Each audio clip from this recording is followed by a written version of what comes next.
no tenga miedo de nada. ¿Sí?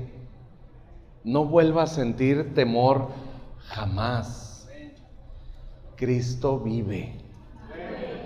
No importa las circunstancias que pudiéramos enfrentar, no importan las condiciones que pudiéramos pasar por un momento en esta vida, las noticias, lo que escuchemos a nuestro alrededor, hermanos, no tenga temor jamás. La victoria de Jesús es absoluta, hermanos, ¿sí? Cristo fue a la cruz del Calvario, entregó su vida por nosotros, derramó su sangre preciosa y Dios la aceptó, hermanos, como el precio por nuestro pecado. Deberíamos de ser realmente felices, hermanos, los cristianos. No debe de haber en el mundo personas más felices que los cristianos. Hermanos, no iremos al infierno, ¿sí? No vamos a estar en el infierno. La eternidad con Dios, siempre. Hermanos, no seremos más juzgados por nuestros pecados. Cristo pagó por todos ellos. Romanos capítulo 8, verso 1. Repítalo conmigo. Ahora pues, ninguna condenación hay para los que estamos en Cristo. Fíjese bien, ahora pues. ¿Sí? Ahora pues, ninguna condenación. No hay condenación para nosotros. Será pastor, pero ¿cómo? Cristo fue condenado por nosotros para que no exista ninguna condenación en nuestra contra, queridos hermanos, delante de un Dios justo, de un Dios 3 veces santo. Algo tuvo que pasar. Y lo que pasó es que Jesús fue a la cruz por ti y por mí. Él entregó su vida ahí, hermano. Él fue condenado, Él recibió nuestra condenación. Ahora, yo le hago una pregunta. ¿Cristo fue condenado de manera parcial? Total. Segunda pregunta. ¿Cristo fue condenado por su pecado? Por nuestro pecado. Fue nuestro pecado, queridos hermanos, lo que lo llevó a la cruz. Así que por esa razón, hermanos, ya que Jesús ha sido juzgado cuando tenía tu pecado y mi pecado, nosotros no vendremos jamás a condenación. No seremos jamás juzgados. Cristo pagó de manera total, absoluta. Él vino al mundo exclusivamente a morir, hermanos, desde su nacimiento. Él nace, una vez que nació, queridos hermanos, fue puesto por su madre en un pesebre. Y los pesebres en esos tiempos en Israel, hermanos, literalmente eran piedras que eran labradas, ¿sí? Igual que una tumba. ¿Cómo? ¿Quién piensa que un bebé nació y ponerlo en lugar de cuna en un féretro? Literalmente es lo que pasó con Jesús. Porque Jesús, hermanos, nació para morir. Era su propósito. Él fue entregado, dice Pablo en Romanos 4, el verso 25, fue entregado por nuestros pecados. ¿Sí? Romanos 4. Él fue a la cruz, escuchábamos ahorita este canto, ¿no? Por la vía dolorosa, ese día en Jerusalén. Triste por lo que está pasando, pero realmente para nosotros, hermanos, es fiesta. El Cordero de Dios que quita el pecado del mundo fue entregado por ti y por mí. Y Él llevó esa cruz hasta el monte Calvario. Y en esa cruz, hermanos, llevando nuestro pecado, murió. Entregó su vida. Una vez que la ira de Dios fue extinguida, esas gloriosas palabras, hermanos, consumado es, terminado. La obra de nuestra salvación está completa. Jesús ha pagado el precio. Y eso sucedió, queridos hermanos, aquella celebración de la Pascua. 3 días después. ¿Qué pasó durante ese tiempo, hermanos? Solo Dios y Jesús. Pero Jesús está pagando por nuestros pecados y Dios está aceptando el precio, el pago. Y entonces dice, fue resucitado para nuestra justificación. ¿Qué significa esto? Que si la mitad de un pecado se hubiese quedado fuera, Cristo no resucita. ¿Sí? Si el pago de la mitad de una mentira piadosa que dijimos en algún momento de nuestra vida, así, de ese tamaño, no hubiese quedado cubierto, Cristo no resucita. Él resucitó, hermanos, para nuestra justificación, porque somos justos. La resurrección de Jesucristo es testimonio de nuestra justicia delante de Dios, que el precio, queridos hermanos, fue pagado. Por eso el poderoso mensaje de la tumba vacía. Cristo no está en una tumba. Él resucitó, hermanos, habiendo purificado nuestros pecados con su sangre. Pero no solo eso, la resurrección de Jesucristo, hermanos, trae bendiciones a nuestra vida para que podamos disfrutar el cielo mientras vamos al cielo, para que podamos disfrutar la vida eterna, queridos hermanos, desde nuestra vida aquí en la tierra. En nuestro caminar mientras Cristo viene, hermanos, y vamos a su presencia, entre tanto que eso sucede, la resurrección tiene para nosotros tremendas bendiciones. Dice Apocalipsis capítulo 1, el verso 18, hermanos, que Jesucristo estuvo muerto, dice, y el que vivo y estuve muerto, mas he aquí que vivo por los siglos de los siglos, amén, y tengo las llaves de la muerte y del Hades, el infierno. Ahora Jesús las tiene, hermanos, estas llaves que antes las tenía Satanás. Cristo recuperó esas llaves que le permitían a Satanás infringir en cada uno de nosotros dolor, sufrimiento, pena, muerte. No las tiene más. Cristo las recuperó, hermanos. Debe entender usted que Dios nunca está detrás de nuestros problemas. Cualquier cosa que te cause dolor de cabeza, cualquier cosa que te cause temor, sufrimiento, dolor, no es Dios el que está detrás de ello. Es Satanás. Él tenía estas llaves para causar dolor en los matrimonios, para causar dolor en la relación entre un padre y un hijo, para causar pobreza, miseria, enfermedad. Él tenía las llaves. Mas ahora Cristo, hermanos, las ha recuperado.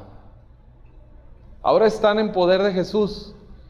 Esas llaves de la muerte y del infierno las tiene Jesús, y hermano, créame, no las va a usar en nuestra contra jamás. Jamás. Son bendiciones que tú y yo podemos disfrutar, porque ya todo lo que te produce dolor y estaba en manos de Satanás, ahora no lo tiene más, no tiene más ese control. Cristo resucitó, dice Pablo en Filipenses. Vayan por favor conmigo a Filipenses capítulo 3, el verso 20.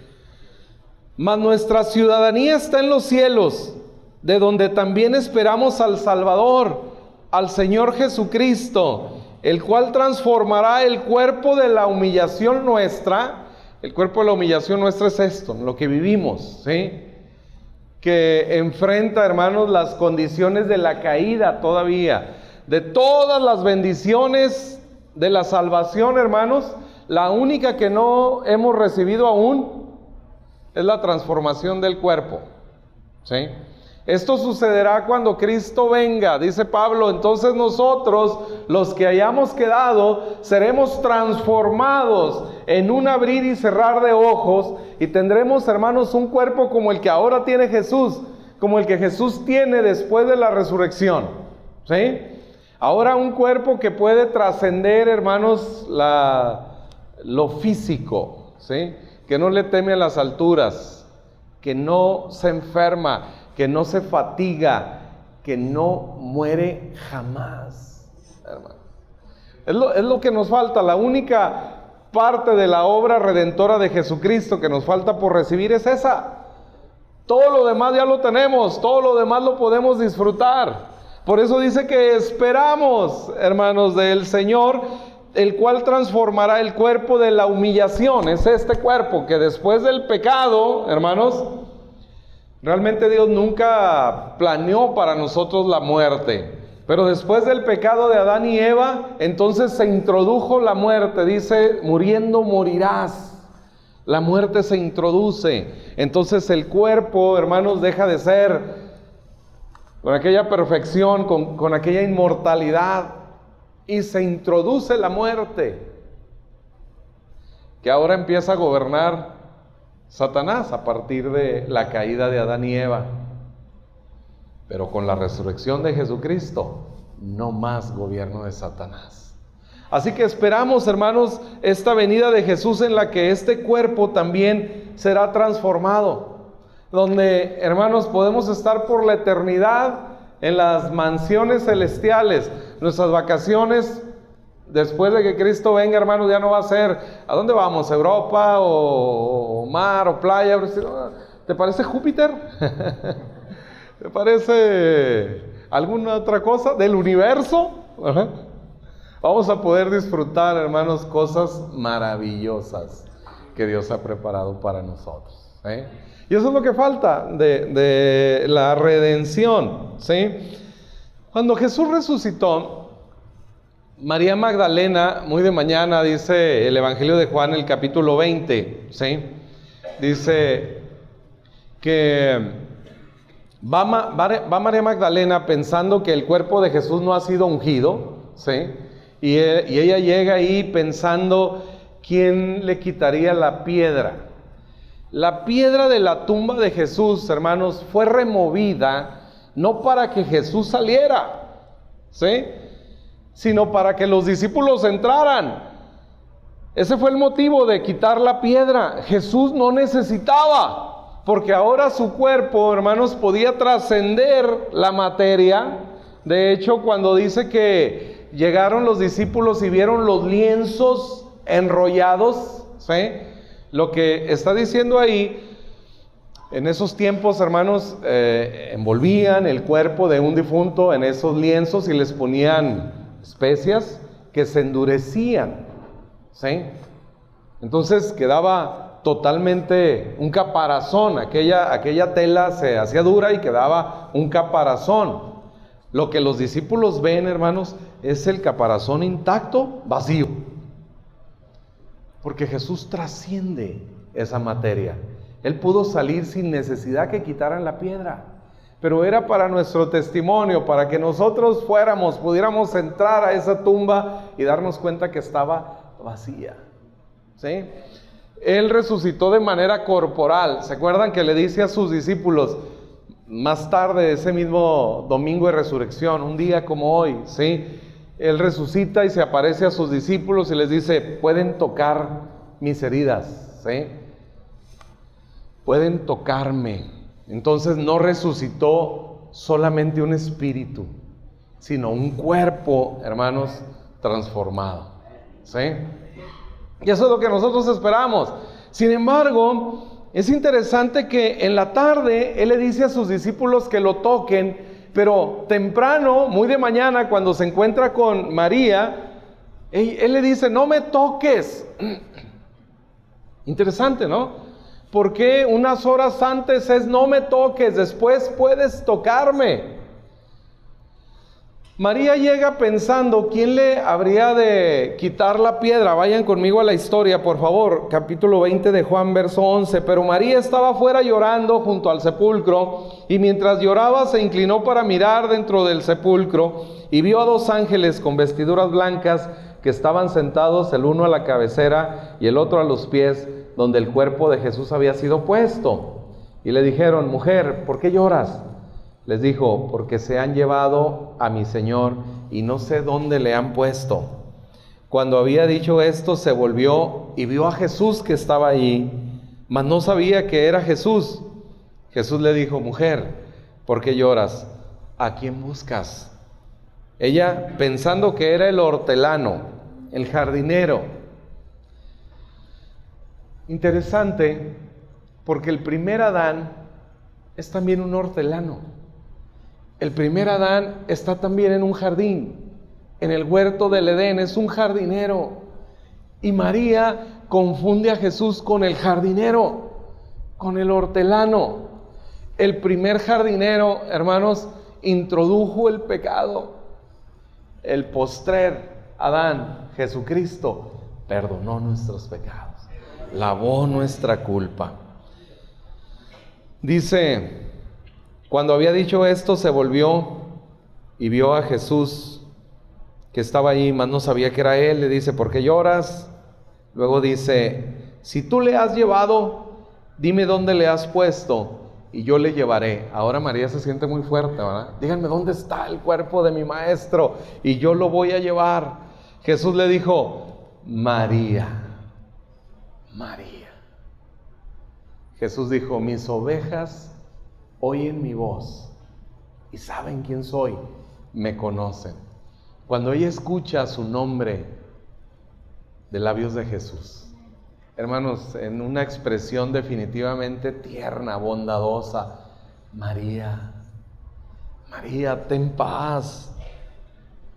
Volviéndose ella le dijo: Raboní, que quiere decir maestro. Jesús le dijo: no me toques, porque aún no he subido a mi Padre, mas ve a mis hermanos y dile: subo a mi Padre y a vuestro Padre, a mi Dios y a vuestro Dios. Fue entonces María Magdalena para dar a los discípulos las noticias, las nuevas: Cristo está vivo. Aquellos están tristes, hermanos, porque han matado a su Señor. Pero ahora va María con esta buena noticia. ¿Pero por qué no me toques? Porque aún no he subido a mi Padre. La semana pasada meditamos el día de la expiación, el Yom Kippur, ¿sí? ¿Recuerdan? El sacerdote se preparaba ese día una vez al año con los sacrificios, los cuales eran degollados, y la sangre, hermanos, era llevada por el sacerdote al lugar santísimo, ¿se acuerdan? Y era rociada sobre el propiciatorio, delante de la presencia del Señor. Cuando Dios aceptaba en la sangre del sacrificio, el otro macho cabrío que estaba afuera con un cordón rojo en la cabeza, ¿se acuerdan? ¿Sí? Aquel cordón se teñía de blanco, ¿sí? De rojo a blanco. Pero durante todo ese proceso, el sacerdote no podía ser tocado por nadie. Desde esa mañana, hermanos, nadie podía tocar al sacerdote, porque él estaba a punto de entrar al lugar santísimo para presentar la sangre del sacrificio, lo cual se hacía una vez al año. Jesús hizo esta ofrenda, hermanos, de una vez y para siempre. El sacrificio de Jesús, los beneficios del sacrificio de Jesús son eternos. No es por un año. Entonces por eso Jesús le dice: no me toques, porque aún no subo al Padre. Jesús está ahora en su función de Salvador, por supuesto, pero también de sacerdote, y Él lleva su sangre, hermanos. Ni una sola gota de sangre quedó en la tierra de Jesús. Él toma su sangre, hermanos, y Él mismo la lleva y la presenta en el trono de Dios. Y a partir de ese momento, el trono del juicio de Dios no es más el trono del juicio. Ahora es el trono de la gracia. Por eso dice: acerquémonos pues confiadamente al trono de la gracia y recibamos misericordia y recibamos el favor de Dios. Hermanos, podemos venir delante de la presencia del Señor. Y usted dirá: pastor, pero es que he fallado. Por eso es misericordia. Por eso encuentras misericordia y no juicio. Hermanos, ir a la presencia de Dios ahora no es para los que nunca pecan. Es para los que tenemos a Cristo en nuestro corazón, que hemos sido declarados justos. Y esto, queridos hermanos, es la enseñanza que libera, la enseñanza que nos permite verdaderamente alejarnos del pecado. Saber que todos nuestros pecados, pasados, presentes y futuros, hermanos, están perdonados. Asusta esto a muchos. No digas eso porque... No lo digo yo, lo dice la Biblia, no es enseñanza mía. Lo dice la palabra de Dios, queridos hermanos, que Cristo pagó por nuestros pecados, todos.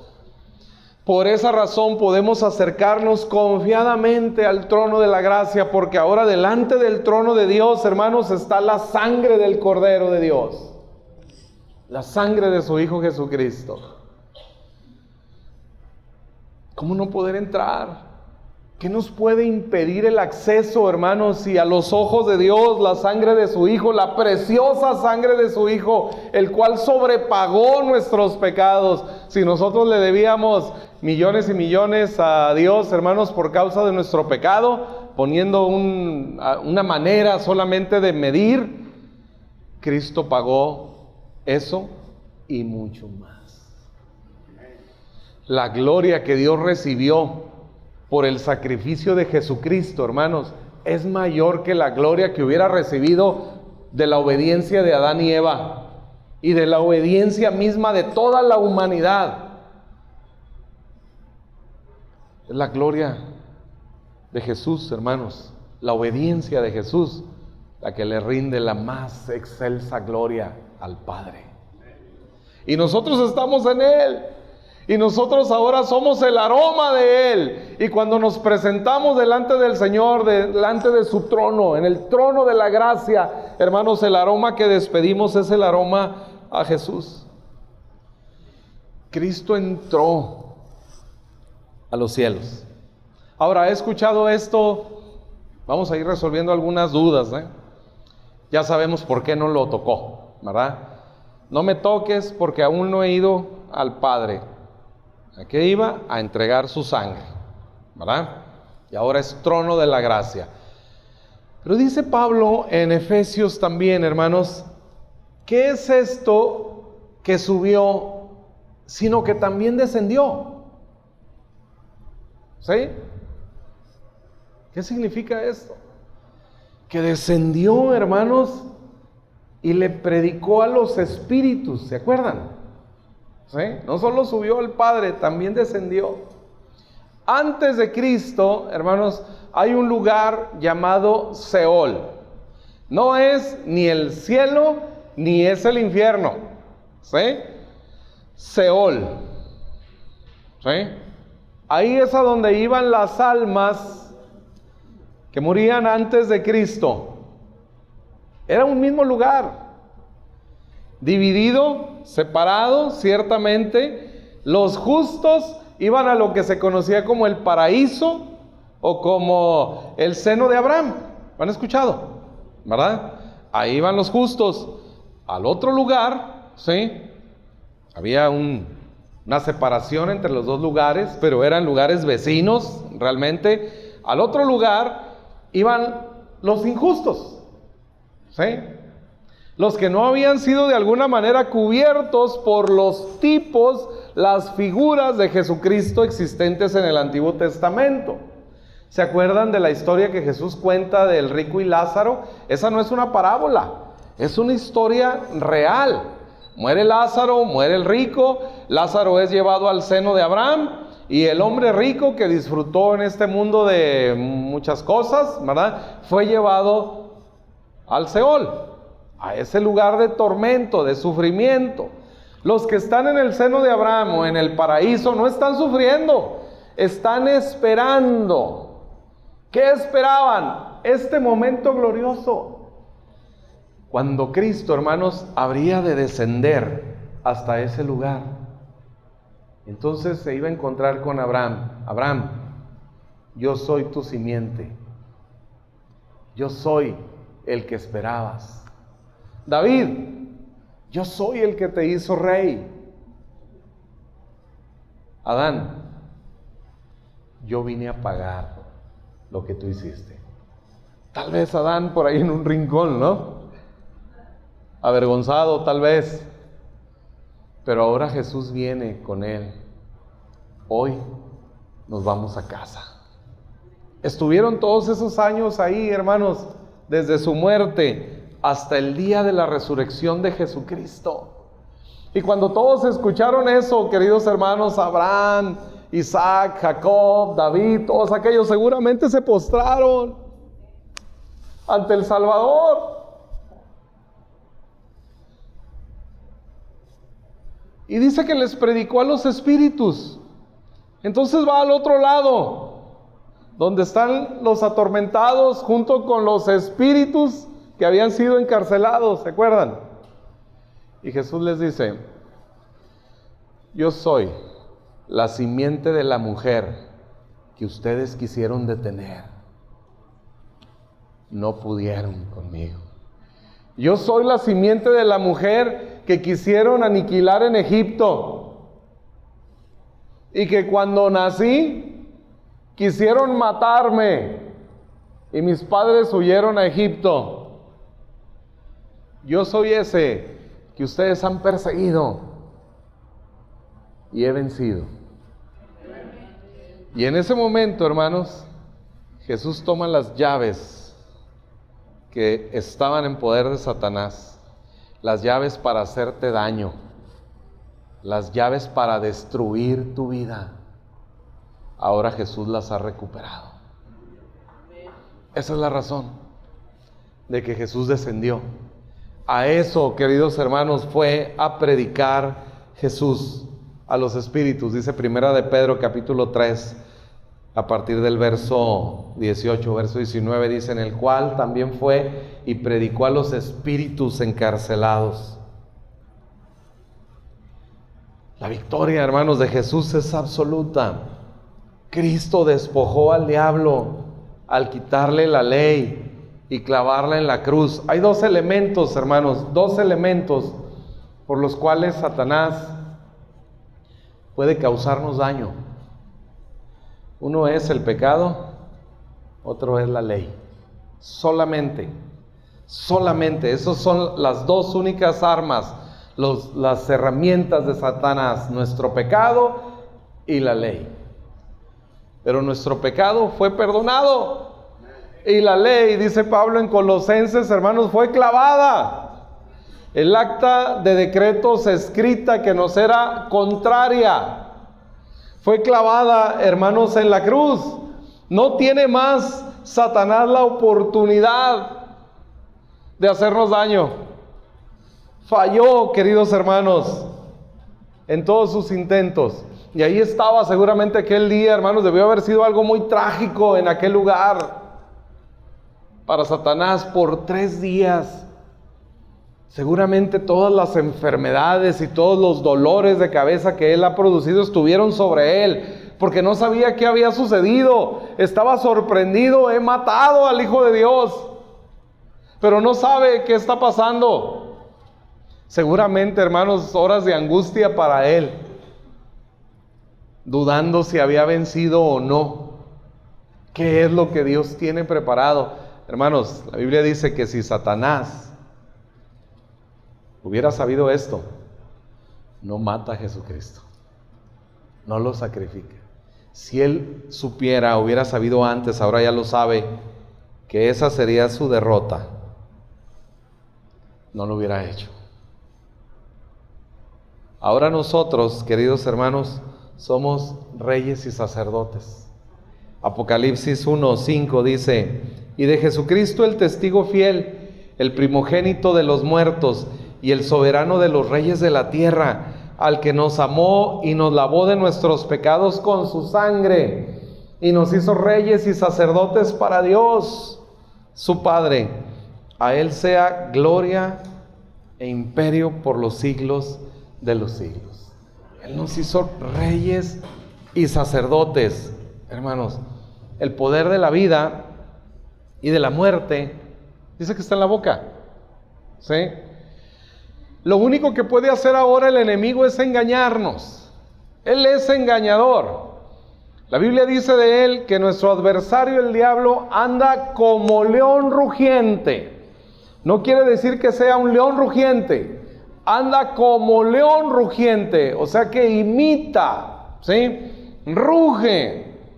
Hermanos, el enemigo no nos puede dañar más, ¿sí? Solamente si te dejas engañar. Es lo único que puede hacer. Si él logra engañarte, entonces puede causar mal en ti. Pero él nos confunde tanto, ¿sí? Ya no estamos bajo la ley, pero él nos sigue recordando la ley, porque dice Pablo que es el ministerio de muerte. Cuanto más conscientes somos de la ley, ¿sí?, más condenados nos sentimos. ¿Por qué? Porque no la podemos cumplir. Nadie puede cumplir la ley. Entonces él nos engaña, haciéndonos creer, hermanos, que Dios nos tiene todavía bajo un juicio, que Dios nos tiene todavía bajo condenación. Si él logra engañarte de esa manera, entonces puede tener acceso para tocarte. Pero entiendes, tus pecados están perdonados. No estás más bajo la ley. Eso te da la victoria, entenderlo, creerlo. Así que, hermanos, vivamos más escrituralmente. Si enfrentamos alguna situación, alguna enfermedad, alguna cosa que de pronto brota por ahí en nuestro cuerpo, recuerde lo que dice la Biblia, no lo que dice Google. ¿Sí? Pues, a ver, ¿verdad? Dolor en esta parte del cuerpo, así y así, con estas cosas, y usted le pone ahí, Google dice muchas cosas, pero ¿qué dice la Escritura, hermanos?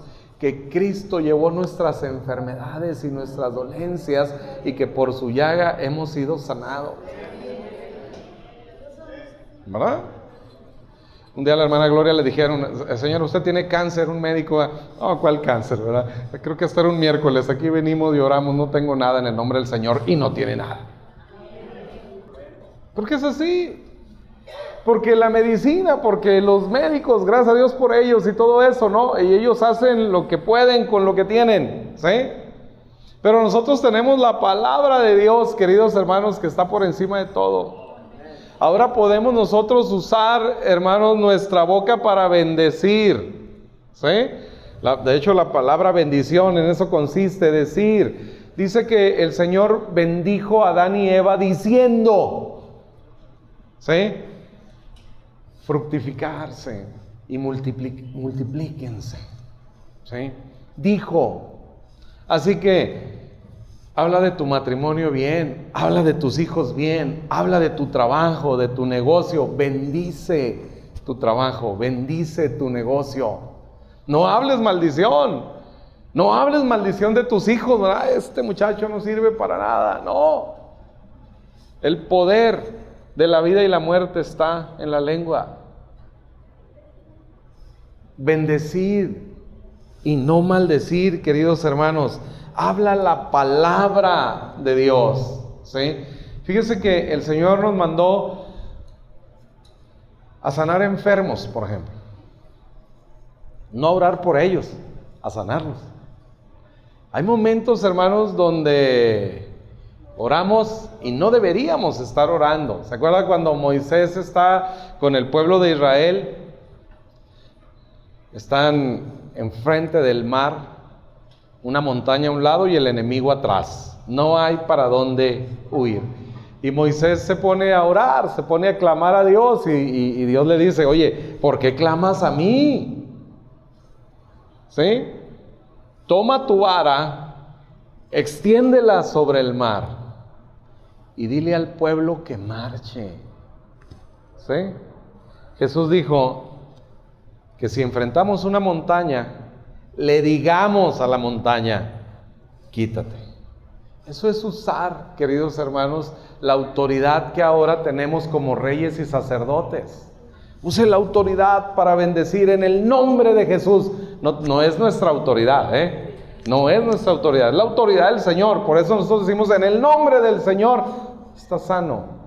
En el nombre del Señor, bendice a tus hijos. En el nombre de Jesús. Dos cosas nos dejó Jesús cuando se fue: su espíritu y su nombre. Nosotros lo podemos usar. Así que en el nombre de Jesús, sé sano. Hermanos, todo cambió con la resurrección. Cuando Jesús se despide de María en la tumba, le dice: voy a mi Padre y a vuestro Padre. Ahora es también nuestro Padre. Ahora tenemos la misma posición delante de Dios que Jesús tiene. Todo cambia. Por eso la iglesia nos reunimos ahora el domingo. No estamos más bajo la ley. Bajo la ley el Shabbat era obviamente el sábado, el séptimo día. ¿Sí? Nuestro séptimo día, hermanos, ahora es el domingo, el primer día de la semana, porque Cristo resucitó. El primer día de la semana, hermanos, siguen sucediendo maravillas. Los que estuvieron acá el miércoles aprendieron algo maravilloso acerca de los domingos. 7 milagros de Jesús aparecen registrados en los evangelios en día de reposo. ¿Sí? Cristo resucita el domingo, aparece a sus discípulos y hay un discípulo que no estaba. ¿Quién era? Tomás. No lo vio y él dice: no, yo hasta no ver, no creer, como Santo Tomás. No, pues él era, ¿verdad? Hasta no ver, no creer. Por cierto, ¿hay algún Tomás aquí? Faltó hoy también. Ese Tomás no aprendió. Bueno, no está ahí, dice: yo hasta no ver, no creer. ¿Sí? ¿Se acuerdan? Él quería, dice: yo quiero meter mi mano en su costado y mis dedos por sus heridas. Eso sucede el domingo, ¿no? Primer domingo de resurrección. Jesús se encontró con Tomás exactamente 8 días después. O sea, no en el culto de oración, no en la reunión de varones, no en la célula, sino 8 días después. ¿Sí? Así que cosas maravillosas suceden los domingos, hermanos. ¿Sí?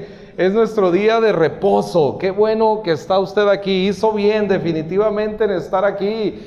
Hermano, no le tenga más temor a nada. No le tenga temor al enemigo. Cuando venga y lo acuse, cuando venga y lo quiera confundir. ¿Sí? No haga caso, por favor. No se deje engañar. Y usted dirá: pastor, es que hablas del diablo como... No, hablo del diablo como lo que es. Hay una profecía en el libro del profeta Isaías que dice que un día lo vamos a ver y vamos a decir: este es el que causaba tanto problema. Creo que sí lo puse, Isaías 14. Mas tú derribado eres hasta el Seol, a los lados del abismo se inclinarán hacia ti, los que te vean te contemplarán diciendo: este es aquel que hacía temblar la tierra. Lo vamos a ver como una criatura tan pequeña, hermanos, tan pequeña. Ahí está la profecía, ¿verdad? Este es el que trastornaba los reinos, este es el que hacía las guerras, este es el que ocasionaba muertes. Lo vamos a ver como algo tan pequeño como lo que verdaderamente es. Empiécelo a ver de una vez así. No se deje engañar por el enemigo, ¿sí? De veras, hermano, el enemigo le va a poner tantas cosas en la cabeza para asustarlo, para amedrentarlo, algún síntoma, alguna cosa en su cuerpo. Y se me hace que es esto. No, hermano, confiese la palabra de Dios. Confiese, declare la palabra de Dios sobre sus circunstancias. Hermanos, la victoria de Jesús es absoluta.